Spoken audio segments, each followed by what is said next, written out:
Tonight, for the first time, 12 candidates will face off on the same stage in a Democratic debate outside Columbus, Ohio. A lot's happened since the last debate just 1 month ago. 2 more people on stage, for instance. CBS News political contributors Robby, Mook, and Terry Sullivan are here with what to expect tonight. Yes. Robby was Hillary Clinton's campaign manager in her 2016 presidential run.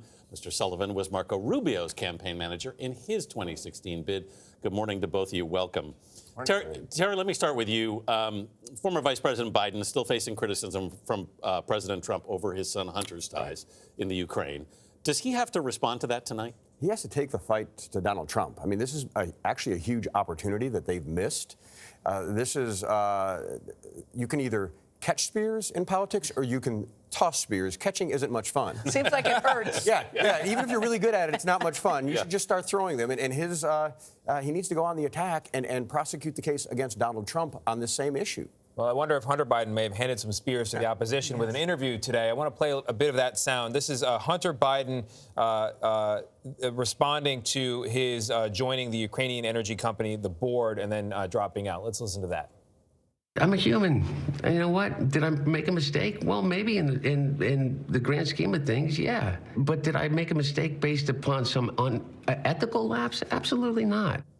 So, Robby, does that put an end to it? A case closed? Yeah. You know, he's addressed the issue. It's all over now, right? Nothing to see here. Yeah. I know. Sadly, look, these things are really hard. I don't think this is going away, and there's no perfect solution. The campaign's just got to manage through it.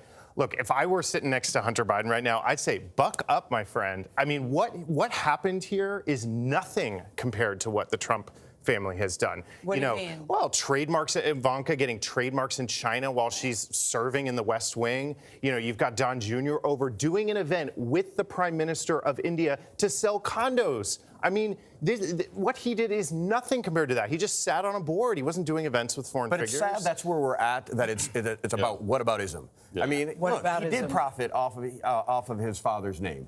And you know, at least he's taking responsibility for it, but it does look kind of awful. Like, if I was sitting next to Hunter Biden, what I'd say is, don't ever go on TV again, ever. Yeah. You look awful. Like, you look guilty. But you know? This is kind of the evil genius of Donald Trump. He has a big problem, and he casts it onto his opponents. Yeah. You know, we're hearing lock him up again. It's mind-boggling that Trump is somehow on offense on an issue where he has serious vulnerability. What about Bernie Sanders tonight? Is this a pivotal moment for him in his campaign? His first after the heart attack. I definitely think so. He needs to project to his supporters, like, I'm all in or not. I'm healthy. Yeah, I think that's part of it, but I think people are also looking for signals, you know, because he said, I'm going to change the nature of my campaign and so on. He seemed to retract that. He's got, either tonight, he's like all in, we're charging forward, we're gonna take the mantle back, or not. And look, the other thing I think you might see from him is he might be saying to Elizabeth Warren, hey, I was for this stuff. I wrote these bills. Yes. I was for this stuff long before you got on the train. That would be kind of an attack. We haven't really seen that. But he needs to. I mean, regardless of his physical health, his campaign's health is on life support. Yeah. He either tonight. No pun intended. Yeah, no pun intended. Yeah. He either takes the fight to Elizabeth Warren tonight and fights on the issues, or he functionally drops out. I mean, he's losing ground to her. Her support, her gains are coming from him, not Joe Biden. I know, but last time you were here, Terry, you said that Elizabeth Warren, to quote you exactly, had the worst chance of beating Donald Trump in the general election, but she's rising in the polls. Do you still think that's true? Yeah, I don't think still do. Yeah, I absolutely do. Why are her numbers going up? Amongst Democrats. Again, it's Democrat primary voters. I mean, you got to think what these primary voters are a very, super small universe. And so, you know, sometimes you have to do things to win a primary that hurt you in a general, and that's what, frankly, all of these Democrat candidates are doing right now on things like health care.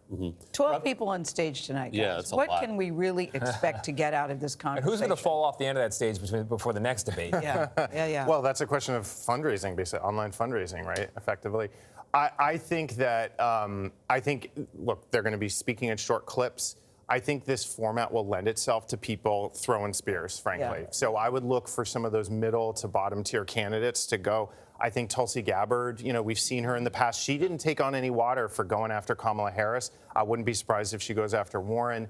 and some of these middle-tier candidates, they got to break out. What role is the impeachment inquiry going to have in this debate, do you think, Robby? How important is it going to be? You know, that's really interesting. That's something I'm going to be curious to look at. My guess is candidates are not going to lean into that because the problem with doing that is it says, well, let's just get rid of Donald Trump through a vote, not saying, hey, let's beat him on the merits. I'm ready to defeat him in an election. So I think there's weakness in kind of hitting on that too hard. I think you'll see candidates say it's wrong, he should be impeached, but then pivot out right away to say, but I'm prepared to beat him on my own. Is this the last chance for some of these candidates who are, I mean, because there's only 3 candidates in double digits right now, and Bernie Sanders is in danger of dropping below that.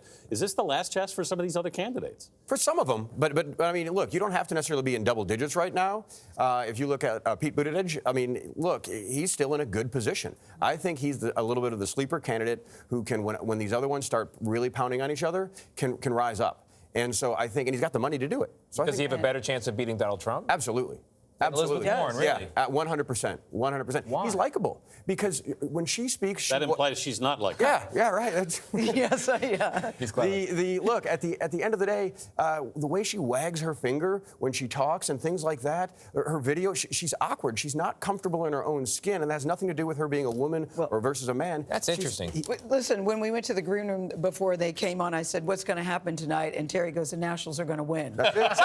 Go Nats. So you have a choice tonight between the debate and the Nationals. I can What tell are you going to do, Mr. Absolutely the Nationals. Robby, Absolutely. Terry, thank you for being here.